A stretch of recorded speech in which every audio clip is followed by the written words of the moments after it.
Thank you for tuning in to Attention Retention. I'm your host, Jack McManus, CEO of KJ Media. We are a recruitment advertising agency for the transportation and logistics industry. On today's topic, we're going to be discussing how to develop trust with candidates on the first phone call. Make sure to like and subscribe on whatever channel you are listening to stay up to date on future content.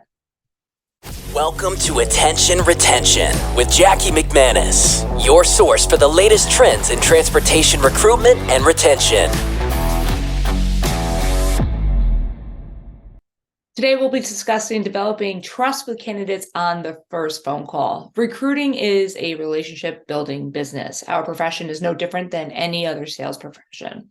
While recruiting candidates via phone calls may seem like a super simple task, there are some important fundamental steps to keep in mind. Remember, you're competing with other possible employers. First and foremost, the candidate wants to feel welcomed and interested, and you really need to stand out from your competitors. We put together some useful tips about building rapport and ensuring a greater level of interest in your opportunity is right for the current candidate that you are interviewing, even if it's tougher to sell. That interview will be your opportunity to make sure both you and the candidate fully understand if this is a right match. So, first tip I have is to slow down and build rapport. It's even hard for me to slow down. I'm a New Yorker at heart. But when you slow down and you build rapport, maybe you're in an understandable hurry to get things done and you have a lot of candidates that you need to call in that day. But if you can help it, slow down. Stop and remember the moments when you've been treated with little attention. How did it feel? Maybe at worst, unmemorable or annoying. At best, it does not feel like a positive interaction whatsoever. So in contrast to not enough attention, no one enjoys an integration either. Keep it as casual and as curious as possible. Inspired recruiting starts with learning about each other to figure out if both parties are interested. Part of your business image revolves around hiring process and how you treat prospective hires. Why not be excellent and build rapport right away? Everyone wins. Kindness and attitude have a lot to do with any level of experience in the process. It is important to constantly apply positive methods to everything that you do. How you make people feel about your company will be critical in their decision during the hiring process. Building rapport is as simple as a friendly tone and genuine interest. It requires being very present and listening. Write down the candidate's name right away to make sure you remember it throughout the phone call. It's a simple trick, but I do it all the time, and it helps, especially if you're speaking to multiple candidates within the day. It can be very hard to remember everyone's name. So here's a contrast of two opening statements to easily feel the difference. I'm the recruiter. Hi, Bob. Let me tell you everything about this driving position you're responding to and tell you what you would do here. Here's the second one. Hi, Bob. Thanks so much for taking the time to call. How are you this morning? I see that you're calling from Arizona. Is it warm there this time of year? Right away, genuine interest and conversation are conveyed in the second example, and Bob probably feels more comfortable and engaged. You actually may learn more about him now if he senses you're not on autopilot. Another tip here is that building great rapport, there's some simple openers that we put together that can help with building rapport and gaining that interest with candidates. You could really start off with 3 different types of openers. It's great that you called us today. How's your Tuesday going for you? Number 2, thanks for your interest in calling us. Can I answer any questions before I tell you about the opportunity? The trick here is to just learn about exactly what they're looking for and what they want out of their next driving job opportunity.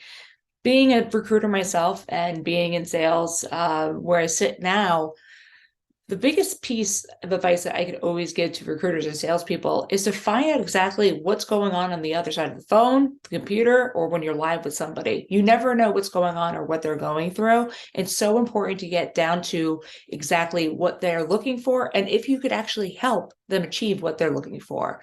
So take time to have a friendly conversation. It's a great way to get a head start on then focusing on selling your job opportunity. Thirdly, sell the job with enthusiasm and expertise. Nobody wants a boring Bob on the phone. You really have to sell it with conviction. So now that you've built the rapport with the candidate, it's time for you to discuss your opportunity. Part of successful recruiting involves thinking in the most basic terms of what job candidates are looking for. Don't forget, as I mentioned, recruitment is just like sales. Do you set up new employees for success with your in-house process? Is there something unique about your company? With incentives, what do you have that you're offering your current employees, even if you have lower earning potential, earnings just by the hourly rate wages? There's so many clients that we've come across where their message is really not clear on what their average W-2 is for employees, their average 1099 are for contractor employees, their weekly take-home pay. And so while you definitely have your certain points, try putting their interests first. And it's just like any other conversation. Your candidate is a customer and you want them to choose you. So tell them why they should by responding to their needs. If the position is lower level, like we were discussing, try saving compensation discussions for the second interview. Start explaining the company culture. In one of my other podcasts, I was discussing a stat that came out in 2022 that 82% of the younger generation, company culture is the ultimate motivator when they're choosing a new opportunity. 82%, that's a high number. I would lean into company culture, even if you're competitive with pay, because that builds a different type of rapport right off the bat. And fourthly, always be professional. This seems like a no-brainer, but it's very important.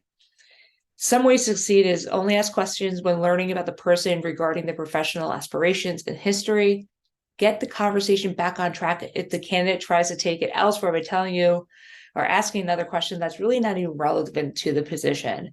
Having a friendly tone and affirming friendly responses like, that's great, how interested, sounds like you have a lot of great experience, thank you, Bob, for example. Really just keeping that open, honest, high energy conversation will really lead to just a better interview. More often than not, though, when I've shadowed recruiters, I was amazed with how many recruiters, because I've been part of calls where candidates will go on tangents, they really interrupt the candidate when they're asking questions or maybe going on a longer story than necessary. Try to wait for them to finish their thoughts. If you are strapped for time, just let them know. I think being more polite, positive, and friendly will get you further in the long run, versus being really sharp and aggressive in the beginning. And if you're interested with that candidate, not only just send them the long form application or the exact next steps, send them that email, give them a call, let them know how interested you are in them potentially joining their company. And those quick tips will give you a successful baseline to developing trust in that first initial phone call with a new employee. Thank you so much. Have a great day.